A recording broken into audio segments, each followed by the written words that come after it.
नमस्कार दोस्तों, स्वागत है आपका मेरे channel Ankita Rao China vlogs में। तो दोस्तों मैं बताती हूँ आपको कि मैं कितने दिन से कह रही हूँ कि मेरे पैरों में प्रॉब्लम चल रही है। तो मैं बताती हूँ आपको क्यों, क्या प्रॉब्लम है। आप देख सकते हैं मेरी आंखों में बहुत दर्द हो रहा है मेरे पैरों में। एक्चुअली जब से हम बीच गए थे नहाने के लिए, उसके बाद से ही कभी मेरी स्किन पे इरिटेशन, कभी कुछ हो ही रहा था। कुछ सनबर्न के कारण थोड़े दाने निकल आए हाथों में, पैरों में, एलर्जी जैसी। उनमें से फिर दाना हुआ, एक पैर पे हुआ और वो बढ़ बढ़ के इतना बड़ा हो गया ना कि चलने में फिरने में बड़ी दिक्कत आ रही है मुझे।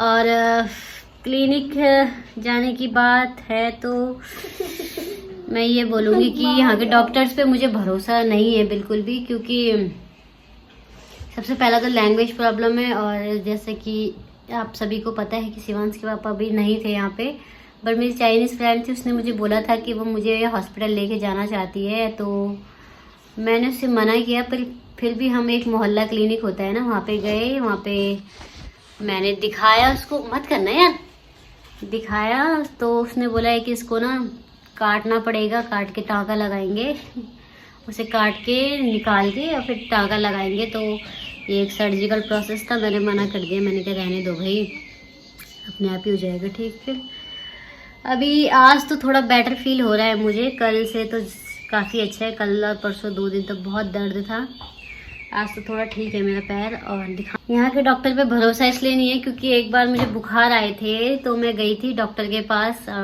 2 और थे मेरा, मतलब एक भैया थे और एक आकाश था, मेरा ब्रदर इन लॉ। तो हम तीनों गए थे डॉक्टर के पास। मुझे बुखार आ रहे थे काफ़ी टाइम से, हस्बैंड की क्लास थी तो वो आ नहीं पाए थे हमारे साथ। वो पहले क्लास चले गए थे एक्चुअली, और हस्बैंड तो क्लास जा रखे थे। और मेरा हो रहा था सर पे बहुत तेज़ दर्द, बहुत ज़्यादा ही तबीयत ख़राब हो गई थी उस टाइम पे। तो फिर घर पे मेरे ब्रदर इन लॉ थे, आकाश थे, तो उन्होंने कहा कि हम तुम्हें हॉस्पिटल दिखा देते हैं। मैंने कहा ठीक है चलते हैं। फिर उन्होंने किसी और, एक भैया और को बुलाया जिनकी चाइनीज़ बहुत अच्छी थी, तो वो काफ़ी अच्छे से चाइनीज़ बोल लेते हैं, तो उनकी मदद ली हमने और हम चले गए हॉस्पिटल। तो चेकअप वगैरह हुआ, दवाई वगैरह ली, और जब चेकअप टेस्ट वेस्ट किया, ब्लड वगैरह टेस्ट सब कुछ किया, तो डॉक्टर ने पूछा कि सर दर्द कब से हो रहा है इनका। तो मैंने बोला 2-3 दिन हो गए लगातार, क्योंकि बुखार को भी ज़्यादा टाइम हो गया था। क्योंकि जब भारत से चाइना आओ और एकदम ठंड, यहाँ पे बहुत भयंकर ठंड पड़ती है, तो इस ठंड की हमें आदत तो थी नहीं, तो फिर थोड़ा बुखार जैसा हो ही गया था। तो मैंने बोला कि मुझे 2-3 दिन हो गए सर दर्द से। तो फिर ठीक है, उसने कहा कि इसको ना ब्रेन ट्यूमर हो गया है और इसे घर लेके जाओ और इसकी सर्जरी वगैरह करानी पड़ेगी, ऐसी ऐसी बातें बोली। तो फिर मतलब हम घर आए तो दवाई वगैरह खाई तो थोड़ा ठीक हो गया, धीरे धीरे ठीक होने लगा। तो ऐसा ब्रेन ट्यूमर वगैरह कुछ तो था नहीं, लेकिन पता नहीं क्यों उस डॉक्टर ने ऐसे बोला, या उसको इंग्लिश समझ, उनको एक्चुअली इंग्लिश बोलनी भी नहीं आती है। उनकी इंग्लिश बहुत बेकार तो क्या मतलब, उन जैसे हमारे लिए ये हैंड है तो ये उनके लिए पूरा आर्म हो गया, ये पूरा आर्म ही बोलेंगे, आर्म बोलते हैं उसको। तो इनकी इंग्लिश और हमारी इंग्लिश थोड़ी इस प्रकार की है, तो शायद हो सकता है हमारी मिसअंडरस्टैंडिंग हो या उनको समझ ना आया हो कि क्या बोलना चाहिए। तो उसने बोल दिया कि इसको ब्रेन ट्यूमर है और इसका इलाज कराओ, ये सब बहुत सारी चीज़ें उन्होंने बताई हमें। तो घर आके जैसे 2-3 दिन बाद थोड़ा ठीक हो गई थी मैं। तो फिर हमने ब्लड टेस्ट भी करा रखा था, उसमें भी ऐसी कोई चीज़ निकली नहीं थी। और बस इसलिए मुझे बहुत डर लगता है यहाँ के हॉस्पिटल देख के, पता है, इसलिए नहीं जाती हूँ मैं हॉस्पिटल। यहाँ थोड़ा मेडिकल भी बहुत महंगा है, तो थोड़ा दूर ही रहते हूँ। एक्चुअली हम इंडियंस जो होते हैं वो पहले घर का ही दवाई वगैरह यूज़ करते हैं, तो मैंने भी ऐसे ही किया, हल्दी वगैरह इन चीज़ों का यूज़ किया। तो अभी तो थोड़ा बेटर है, बट टाइम लगेगा, इसको हील होने में थोड़ा टाइम लगेगा। तो देखते हैं कितना टाइम लगता है, तब तक मुझे ऐसे ही रहना पड़ेगा, वेट करना पड़ेगा अपने पैर के सही होने का। शिवा क्यों परेशान कर रहा है? तो थोड़ी देर घर में बात करने के बाद और अपने पैर का थोड़ा सा मरहम पट्टी करने के बाद अब मैं दिन के खाने की तैयारी करती हूँ, फिर साफ सफाई करूँगी। और जब से मेरा पैर में चोट लगी है, मतलब जब देखो स्वास्थ्य कितना इम्पोर्टेंट है ना, अगर स्वास्थ्य नहीं है तो कुछ भी नहीं है। मेरे पैर में कल परसों से दर्द है, तो मेरा कुछ भी करने का मन नहीं करता। बहुत मुश्किल हो जाता है, मतलब हर चीज़ ना, क्योंकि जब थोड़ा सा भी दर्द है तो हर चीज़ में फिर हर नस नस में दर्द होना शुरू हो जाता है। तो भाई आप लोग अपने सेहत का ख्याल रखिए और अच्छा खाना खाइए, योग अभ्यास कीजिए और अपने शरीर को स्वस्थ रखने के लिए जो भी पॉसिबल है सब कुछ कीजिए। मैं भी करती हूँ, पर क्या करें, कभी कभी हो जाते हैं, अननेसेसरी चीज़ें हो जाती हैं और उनके परिणाम भी हमें भोगने पड़ते हैं। तो बस ये उसी का एक रिज़ल्ट है।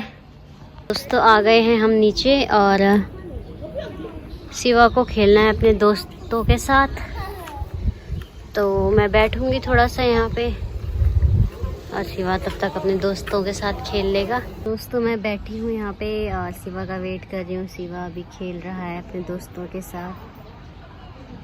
उस पर ध्यान देना भी ज़रूरी है, क्योंकि चाइना में क्या होता है ना कि अगर तो यहाँ पे ये है कि एक दिन जैसे दो बच्चे आपस में खेल रहे हैं तो पेरेंट्स आपस में लड़ जाते हैं। अगर एक बच्चे को चोट लग गई तो पेरेंट्स आपस में लड़ जाते हैं, और जिस बच्चे की चोट लगी है उस बच्चे को अगर कुछ नहीं भी हुआ है, वो बस जस्ट रो गया या कोई भी बहाना हो गया, मतलब कुछ भी छोटी मोटी चीज़ लग गई, खरोच वरोच कुछ भी लग गई, तो उसके पेरेंट्स उसको हॉस्पिटल लेके जाते हैं और जो दूसरे बच्चे के पेरेंट्स हैं उनको उसका सारा खर्चा देना पड़ता है। तो यहाँ पे थोड़ा ऐसा सीन है कि अपने बच्चों को भाई अपनी आंखों के सामने रखो, देखते रहो।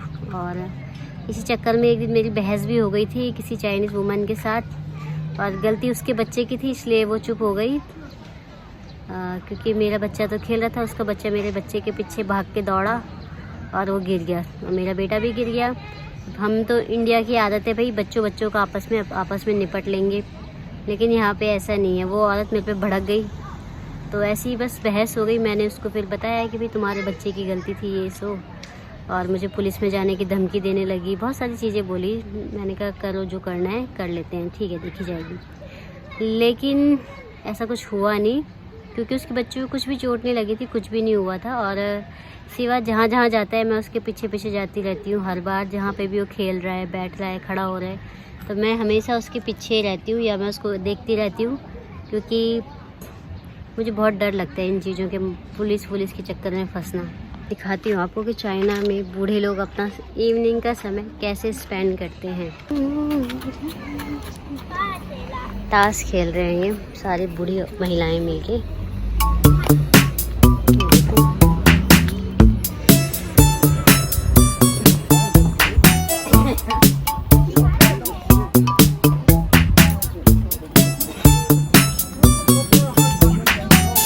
मेरी दोस्त यहाँ पे आई हैं मुझसे मिलने के लिए, और यहाँ पे बच्चे खड़े हैं। हेलो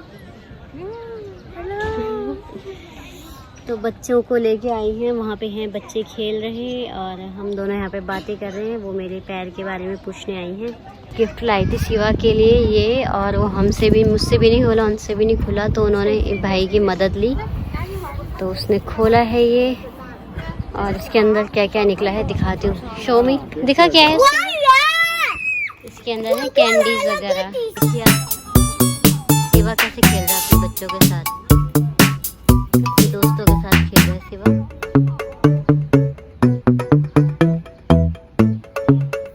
तो दोस्तों इधर और उसके दोस्तों के साथ शिवांश के दोस्तों का खेलने के बाद अब हम जा रहे हैं डिनर करने, क्योंकि शिवांश के पापा आज ड्यूटी से जल्दी घर आ गए थे और मुझे पता ही नहीं चला टाइम का, बातें करते करते। तो मैंने खाना भी नहीं बनाया था, और अब शिवा ने जिद करी अपने पापा के सामने कि उसे खाना खाना है बाहर, क्योंकि पहले जब पापा उसके बीजिंग जा रहे थे तब शिवा ने कहा था कि पापा आके ना पार्टी करेंगे, तो बस उसकी ये पार्टी है जो उसको देनी है उसके पापा ने।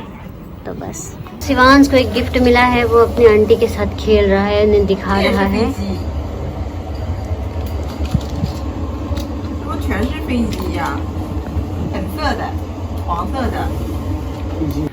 तो दोस्तों यहाँ पे इधर के पापा हमारे बच्चों के साथ खेल रहे हैं यहाँ पे, और हम डिनर करने के बाद यहाँ पे वापस आ गए थे, क्योंकि मुझे इधर की मम्मी और से बात करनी थी।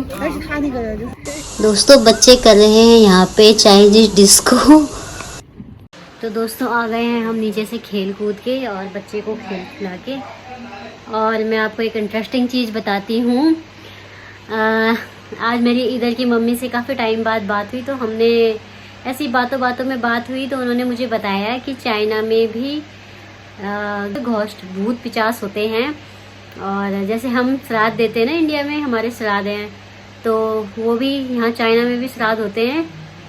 जैसे हम हर साल देते हैं, साल में एक महीना होता है, एक बार आते हैं साल, इनके यहाँ भी साल में एक बार ही श्राद्ध आते हैं। एक्चुअली वो मुझे पूछ रही थी कि तुम इंडिया कब जाने वाले हो, तो मैंने उनको बताया कि पापा जी का श्राद्ध है हमारे, तो हम उस टाइम पे घर जाएंगे। मेरे हस्बैंड को अपने पापा जी के श्राद्ध पे जाना है, तो उनको करनी है, पूजा पाठ करनी है। तो मैंने ऐसे ही बताया उन्हें कि उस टाइम पे जाएंगे, ऐसा ऐसा होता है श्राद्ध। तो चर्चाएँ चली ऐसी चर्चाएँ चली, तो चर्चाएँ होते होते हम यहाँ तक पहुँच गए थे। तो फिर उन्होंने भी बताया कि चाइना में भी वो सब होता है। और जैसे हमारे गढ़वाल में तो बोलते हैं ना कि पितृ आते हैं, किसी के शरीर पे आते हैं, फिर बातें करते हैं, बताते हैं कुछ। तो चाइना में भी सेम चीज़ें होती हैं, उन्होंने मुझे बताया। तो जान के अच्छा लगा, मतलब चाइना में भी कितना पुराना कल्चर है, बिल्कुल हमारी तरह ना।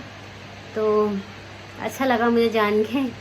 मुझे ये भी बताया कि एक बार उनकी लड़की थी छोटी, 3 साल की थी, तो वो अपने आप ही बातें करती थी दिन भर। या तो फिर बातें कर रही है, हवा में बातें कर रही है, या तो सोई रहती थी, खाना नहीं खाती थी, कुछ नहीं करती थी, बस सोई रहती थी, खेलती रहती थी, कभी हंसती रहती थी, कभी किसी से बातें करती रहती थी। तो ऐसे ही उनके चाइना में भी पुजारी होते हैं इनके अपने। तो ये भी अपने उन पुजारियों के पास गए, तो उन्होंने बताया कि तुम्हारे घर के ही हैं, तुम्हारे पितृ हैं। और फिर सब लोगों ने मिलके पूजा पाठ करा, अपना उनका श्राद्ध वगैरह करा, तर्पण वगैरह दिया। और उसके बाद जाके उनकी बेटी बिल्कुल ठीक हुई।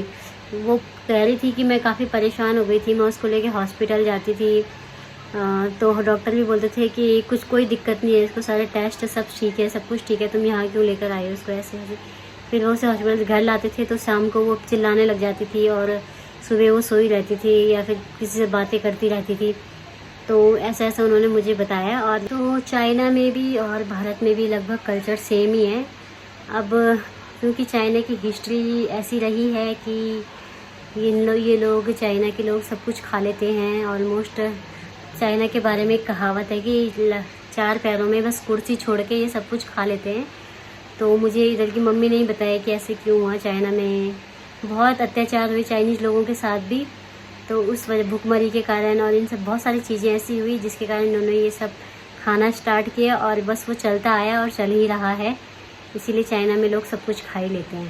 चाइना की हिस्ट्री के बारे में तो आप में से कई लोग जानते भी होंगे, और जो नहीं जानते हैं तो मैं कोशिश करूँगी आप लोगों के साथ कि मैं साझा करूँ उस हिस्ट्री को, और अपनी फ्रेंड को भी बोलूँगी कि अपनी हिस्ट्री के बारे में कुछ बताएं। तो हो पाएगा तो मैं रिकॉर्ड करूँगी, वरना मैं खुद ही आपको बताऊँगी हिस्ट्री, क्योंकि हम दोनों की कॉन्वर्सेशन में ना कभी कभी फ़ोन का यूज़ करना होता है। हाँ ठीक है। अब देखिए मेरी खिड़की से रात का नज़ारा। ये है जी, लाइट शो चल रहा है, वहाँ पे एसी है, उधर लाइट शो चल रहा है, म्यूज़िक बज रहा होगा, उसकी आवाज़ यहाँ पे तो नहीं आएगी, काफ़ी तेज़ म्यूज़िक बजता है। इधर की सारी बिल्डिंगों की तरफ से लाइटें जाती हैं, देखिए। तो ये था मेरा आज का व्लॉग। अगर आप लोगों को पसंद आया है तो चैनल को लाइक शेयर सब्सक्राइब करिए, और कमेंट करना तो बिल्कुल भी मत भूलना। और बहुत से ऐसे हैं जो वीडियो देखते हैं बट सब्सक्राइब नहीं करते, तो प्लीज़ आई रिक्वेस्ट सब्सक्राइब कर दीजिए प्लीज़। मेरे अगले वीडियो में बने रहिए, और तब तक के लिए जय हिंद, जय भारत, हरिओम, जय जवान जय किसान, बाय बाय।